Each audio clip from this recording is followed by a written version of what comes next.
Bro, they packed this. You got the garlic? Got the garlic cheese curds. Definitely recommend. Man, they look With crispy. the spaghetti sauce, yeah. Definitely look crispier, I don't know.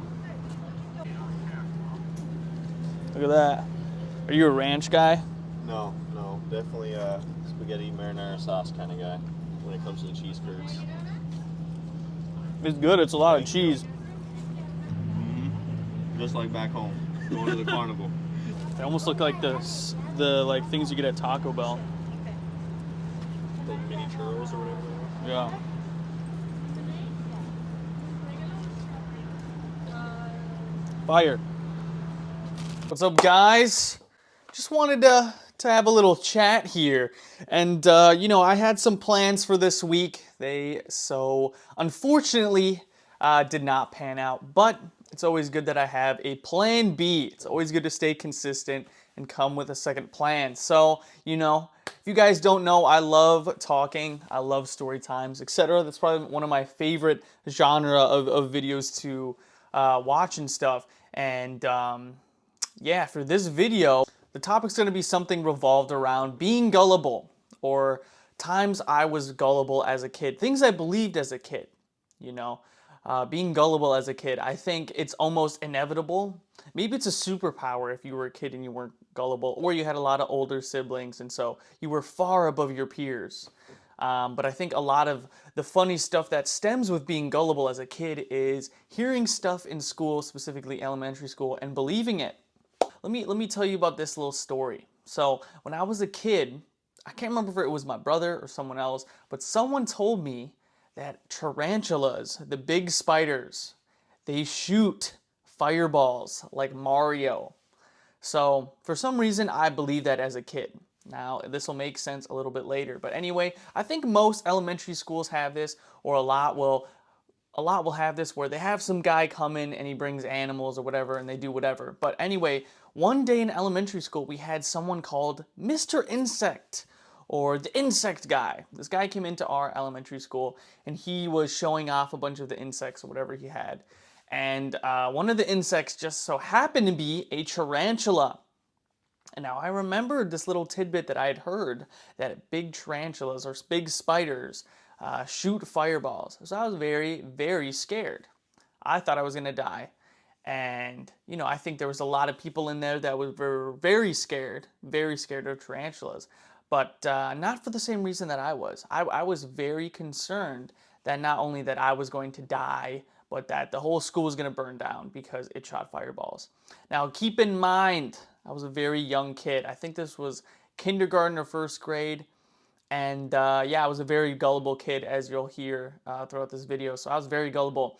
And I remember I was sitting next to a classmate, and I was like, and I remember he was passing it around, and not just in the little like plastic tote container, but he was like, yeah, hold it out. So these girls, these kids, these guys are holding the tarantula in the palm of her hand.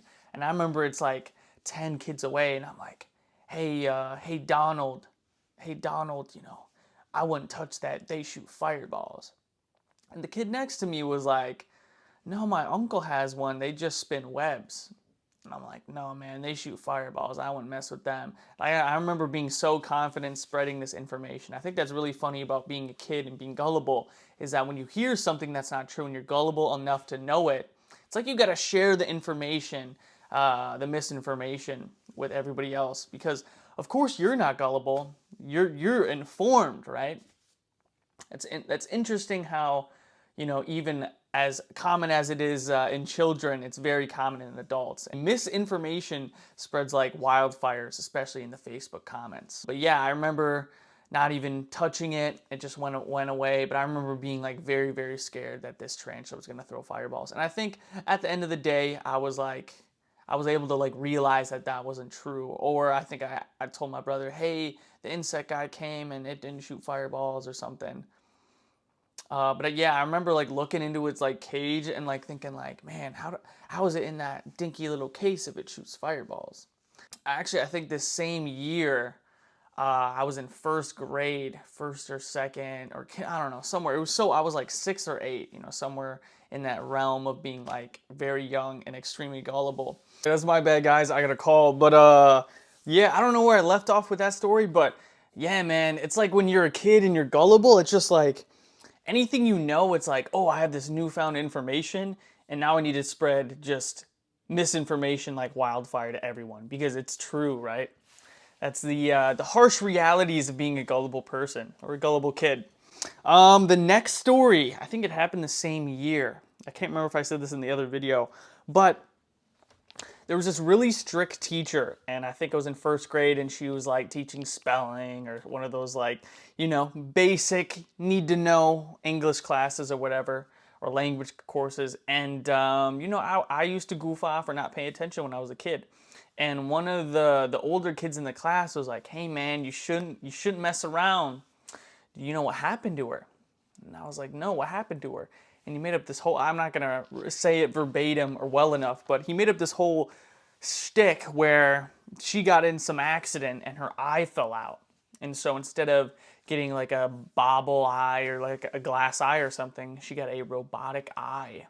So because she was a teacher, she used her robotic eye to spy on students when, she had turned her head, or, she'd be able to see through lies or all this BS. And yeah, when he told me that, I 100% believed her, or him. I can't remember if it was a guy or a girl, but I believed them. And I was very, very cautious, almost scared of her. Like when she would look at me and yell or like say, "Hey, did you finish your work? Did you finish your work?" And I'd just be like looking at her eye, like if it was like droopy or like whatever, I'm like, the robotic eye. And so I was like, I can't lie, I can't mess around. So yeah, I never got any, you know, didn't get in trouble at all in her class. I was scared of her. I thought she was a robot. I'll tell you another story. So I think part of being gullible is just like if you have an imagination, like if you still have like a pretty crazy imagination, which I really did as a kid and I think still now, is your imagination plays on the gullibility of your mind. So I remember I was running around outside when I was a kid, and I don't know, pretending I'm like a ninja or a pirate or something, just something stupid that I would do as a kid. And I remember one of my favorite neighbors, I was looking out at their house because I would always just kind of wait till one of the kids was back and then I'd go play with them. That's the perks of being living in a suburb. I remember these people were like peering into the window, and there were older people. And instead of me having like a logical thought process about this of like, okay, there's two, older people looking into a house that I know. It looks like they're trying to get in. Maybe they're the grandparents, maybe there was a birthday, maybe they were told to come in. But instead of me thinking, oh, they're just the grandparents trying to get in, or, are having trouble finding the spare key, I'm immediately thinking of the time where I watched Home Alone about a week ago, and I'm like, these people are trying to rob my friend's house. And, it was probably a Sunday at 1 p.m. But in my mind, I'm thinking, these people are getting robbed. My best friend's getting robbed. My childhood friend is getting robbed. So my mom had this little tiny digital camera, or my sister had this like little camera. It was called an iFlip. I'll put a little picture here. If you know what the iFlip is, this is OG. Yeah, I remember taking her iFlip and I was like pretending that I was like an FBI, CIA agent. I'm like in the grass, I'm like rolling around, I'm army crawling, I'm like trying to get the best angle. I remember I was in a bush and I camped in this bush for I can't even tell you how long, but I remember getting my siblings involved and I remember trying to like distract them. So I remember grabbing these rocks that were like outside of my house and I was like throwing, this is so messed up. I was throwing these rocks basically like at the street of like where their house was to like distract the robbers, which were obviously just the grandparents that were there. So I'm like picking up these rocks and I'm like throwing them.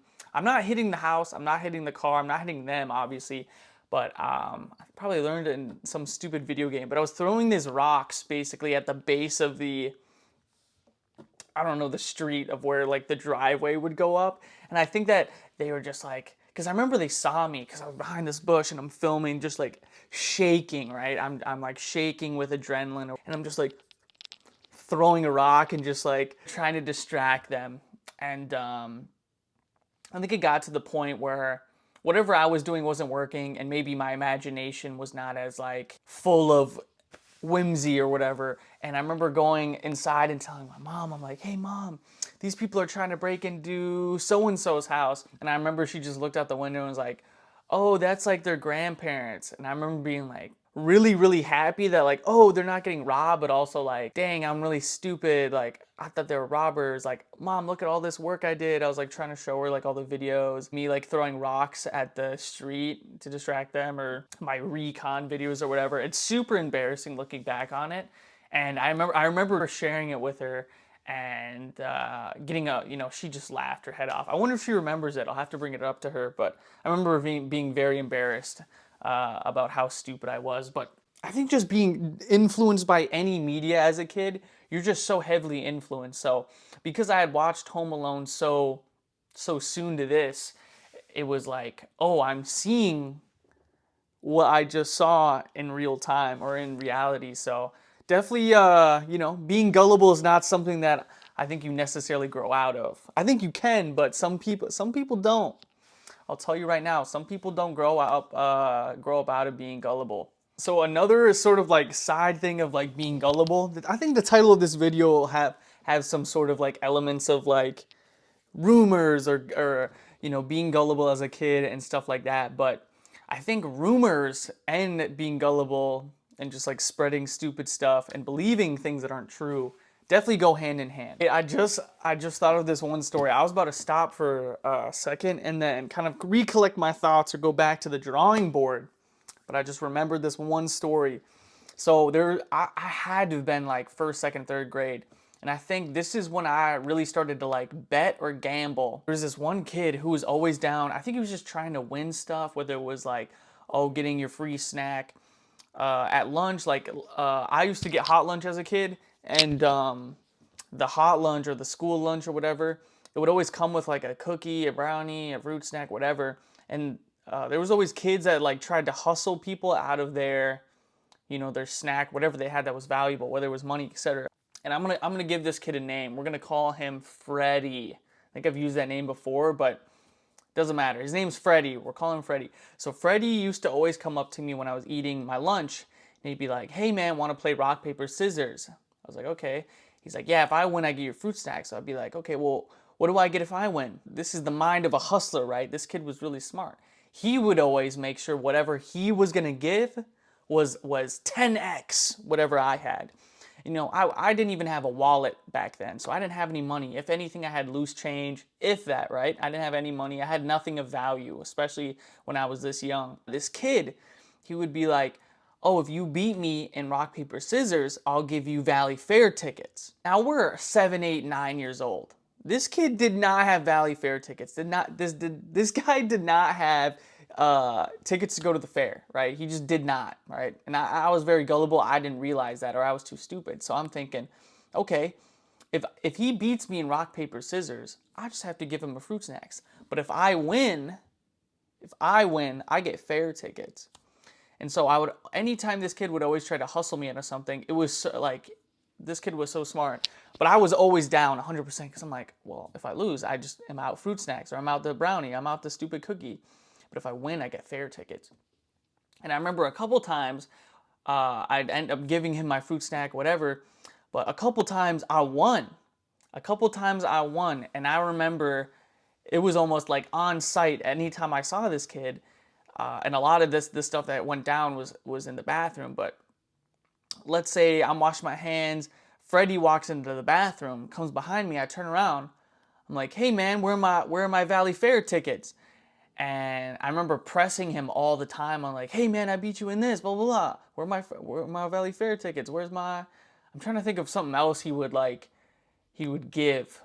But it was always like something crazy, something that of course he didn't have or would have brought to school. But Valley Fair tickets, that was definitely the thing that came to mind. And I remember I would press him all the time because obviously he never had it. And I don't know, I was never going to get a teacher involved, be like, hey, we played rock, paper, scissors for Valley Fair tickets. Like, that's so stupid. This whole story is just really stupid. But yeah, that just shows like the gullibility, or me being gullible, of thinking this 7-year-old kid I fairly won Valley Fair tickets of beating him in like rock, paper, scissors or tic-tac-toe or those other really stupid like kid games you have. Now I'm about to get to a very spicy topic. Something that every kid goes through. It's a childhood canon event, okay? And I don't think a lot of people like to reflect on this period in your life because this is when the world crashes down. Now, what do you think that I'm about to say? I'm about to say the time that I found out that Santa was not real. This is diving into the the gullibleness of being a kid. This is a canon life event as an American, non-Jew who celebrates Christmas. I think some Jewish people celebrate Christmas anyway. But anyway, yeah, the time that I found out Santa wasn't real. Now, I would hope that at least till you're like 10, I think that's a good age to like still believe in Santa. I think if you're at least 10 and you still believe in Santa, that's totally fine. Like I don't really care what anyone says. It's nice to have that like whimsy and that like magic that of like Santa being real. Like I'm really gonna play it up to my kids because I think it's a really fun thing. It's just whoever came up with that, they deserve a lot in this life. But anyway, I'm gonna tell you the story of when I found out that Santa wasn't real, and it actually doesn't start with me not finding out that Santa was real. I found out some other things weren't real, and the bomb got dropped after. So I'll tell you the story. So it was first, second grade, and I'm in line to do pictures for the yearbook or for the school year, whatever. So I had to have been like 7 or 8, and it wasn't just people in my. I went to a really small school, so it's pretty mixed. So at this point, it was like kindergartners up until sixth graders. So we're all kind of mixed in this line getting pictures, and there's some fifth and sixth graders, some fourth graders or whatever above me, and they're talking. And I remember one of them saying, "The tooth fairy isn't real." And I remember chipping up. I'm like, "I just lost a tooth and I got a quarter. What do you mean it's not real?" Right? I remember this girl is like, "No, it's not real," like telling this boy like, "No, the tooth fairy's not real, it's your parents." And I remember hearing that and immediately needing to butt in, right? Because I know everything. I'm 6, 7 years old and I know everything about everything. So I'm like, actually, the tooth fairy is real. I just lost my baby tooth right here.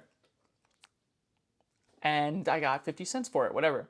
And she's like, "That's what your parents do. They give you money. My tooth fairy gave me $1." And I remember thinking like, "Oh, well, I only got 50 cents because it's a baby tooth. When my when my, when my adult teeth fall out, of course I'll get $1, right?" And I remember arguing with this lady. We're going back and forth, and I think the other kid's standing up. I felt like we were like warriors. We were warriors in one, where we believed that the tooth fairy was real. And she said, you shouldn't even believe in that because the Easter Bunny's not real either." And I, of course, okay, I'm at the point where all of that is real to me. So if I believe in Santa, I believe in the Tooth Fairy, I believe in the Easter Bunny. They're all like alive in the 612 unscripted multiverse, right? They're very, very much alive and real, right? The magic is real. I'm like arguing with this lady, or this lady, not this lady, this fifth grade girl, and she's like, "Well, the Easter Bunny's not real either." And I'm like, "No," like saying whatever stupid like dialogue my 6, 7 year old brain had. And then the big bomb dropped. I think at this point, if you believe in the Tooth Fairy, if you believe in the Easter Bunny, if you believe in Santa Claus himself, Santa, if we're looking at the tier levels here, we got S tier and it's Santa, right? Tooth Fairy is probably D or C, right? Middle, we'll put the Easter Bunny. But Santa's number one. Santa's the mob boss. Santa is God. Santa is everything. Santa is a dictator. Santa is Kim Jong-un, right? Santa is him, okay? And she said, "Well, Santa's not real either." And then I think, the argument became a little bit, more than just a few of us involved. It's multiple of the older kids and the younger kids, as young as kindergartners. It's also funny to like think because I remember it pretty vividly because it was I remember my heart dropping. And the guy who was taking pictures didn't do anything. I think that job must suck, taking pictures of like 300 really young kids at once, because we're all just messing around and we're kids and stuff, blah blah. But I remember he didn't do anything, and there was no really teachers around. And she's like, "Yeah, Santa's not real." And then she goes into all the reasons of why Santa's not real. And she's like, "Well, have you ever seen Santa?" And of course, all the kids, like myself, were arguing that Santa's real. Of course, we haven't seen Santa. And I remember she made a huge deal about it, like, reindeers can't fly, elves aren't real. Have you seen an elf? Have you seen Santa's, whatever you want to call it? Like, I don't even know. His gift making sweatshop. And obviously, the kids who were arguing for Santa never had any positive proof of like proving he's real. The big thing that we did, or at least I want to say myself, but I don't remember. But I remember kids would say, well, if you don't believe in Santa, then the magic's not real and you won't get presents. So if you don't believe, then the magic's not there. I think that came from like Elf or something too. I don't even know. But yeah, of course, all of us had to believe, so the magic was still there, so we would get presents, etc., blah, blah, blah, whatever. And I remember that day. I remember going up to my mom and mom being like, "Mom, is the tooth fairy real?" And I had a great mom. She was always going to argue that, "Of course it's real, honey. Of course." And then I go in, "Well, is the Easter Bunny real?" "Of course it is, blah, blah, blah." And I wish I remember these conversations. I actually just called her, and she doesn't remember it. And I think she was concerned about, me being upset at her. But I was more upset that it wasn't real. It wasn't like my mom lied to me. I never was like that. "Oh, my mom lied to me." It was always like, "Oh, it's not real. The magic's not real." Because I thought like magic and all that stuff was like so cool. The one thing that that lady said, that girl said, that like really struck me was like, "Have you seen him?" And I was like, "You know what? I haven't seen him." So I remember that year specifically, I told my mom, I told the whole family, "I'm staying up because I'm gonna see Santa. I'm gonna catch Santa eating the cookies." And my mom or parents or aunts, uncles, etc., grandparents, etc., they're very smart. And so, of course, I announced it to the whole family, because I still, even though I knew it wasn't real, probably at that time when I was like 6, 7, I still like wanted to believe it so bad that it was still like very real. It was real enough for me where even if someone said it wasn't like real, it was still, I still believed that it was. I really wanted to believe that it was real. So I had a big passion for it. And I alerted the whole family like Christmas Eve that I was gonna stay up and I was gonna catch Santa, and or I was gonna see him. And so they got really smart, and I don't know how this happened, but I remember fighting to stay awake. I ended up being, I had to go in my room, whatever. But I remember hearing rustling or something happening downstairs, and my whole family got together back in the day for like Christmas and stuff. And I remember being like, "Oh my gosh, it's Santa!" And I went down and I'm like trying to be sneaky, and someone I don't know who this was to this day, but someone dressed up as Santa, and they were putting stuff like putting presents or eating cookies or doing whatever. And I was so nervous of getting caught. I remember I was just like, I needed to just see that Santa was real. And I saw this person dressed up as Santa, and I was so like, "Oh, it's real." I was so starstruck. I never wanted to go meet Santa or like say anything to him. I just wanted to know for myself that it was real. So I remember seeing him and then instantly like running back up and falling asleep, because I think an aunt, uncle, parent, etc. said if Santa catches you being naughty, or like when he's trying to put gifts down, that he'll take them away or he'll lose the magic and it's not real, or you won't get a present or whatever. So I had it in my mind that I had to be stealthy, or that they couldn't catch me or something. And so I remember seeing him, and just that interaction of one of my family members dressing up as Santa after they heard that I was going to catch him, that was enough for me to definitely believe in Santa for like a couple more years. So at least till I was 10. I 100% believed in Santa until I was at least 10. But yeah, that was pretty cool. And if I ever have the opportunity to do that with my kids, I'd love to dress up as Santa. Um, but yeah, man, that's just a couple of things that I have being gullible as a kid. I think it's really funny, actually. I love hearing stories about kids being gullible and just interacting. Anytime I have an interaction with a kid or whatever, and they say something that's just really silly, I think it's funny. It's fun to look back on. It's fun to like laugh at yourself, right? But yeah, today's the day before Father's Day, and so I was able to kind of reminisce at being a kid and just look back at the great parenting that I had from both my mom and my dad. And if you have a father and if you have a father who's in your life, I highly recommend you reach out and just express your gratitude. What they mean to you. How they impacted your life. Hopefully for the positive. Being a father, because I think fathers are very important. And I'm very excited to see my father again tomorrow, and I got him a gift, of course, for Father's Day. But I think if you, maybe you don't have the money to give your dad a gift, but I think if you could write something down, write your thoughts down of what your father means to you, you should share that with your dad. I think that's very important, and I hope anyone does that. And this will probably get uploaded on Father's Day, but this is another reminder to shout out to all the dads, all the good dads out there. Highly recommend that you share your gratitude and just show, your father what they meant to you, whether it was when you were a kid to now and the future, etc. But anyway, this is 612 Unscripted. Thank you guys so much. Please like, subscribe, and comment if you enjoyed this. I think I'm going to try and do a little bit of like story time stuff, a little bit of like vlog style. I'm a really busy guy, I coach basketball. I have some other goals outside of content creation that I work on every day. I work a 9 to 5. Sometimes this 9 to 5, I work on the weekends. I work late, etc. It's not necessarily hourly, so that does take up some time. And then, I like to relax. When I started this channel, I didn't realize how much free time I really had, and now I've gotten to the point where I'm staying up, till midnight every night just so I can get a lot of these goals and stuff that I have planned done. So, highly recommend that, you definitely look at a 24-hour day and then figure out how you can subtract things out of your day to make up time to work on things that you think are important or things you want to start. I highly recommend that. That's what I've been doing, and I think that it's been very helpful for me. But anyway, guys, this is 612 Unscripted.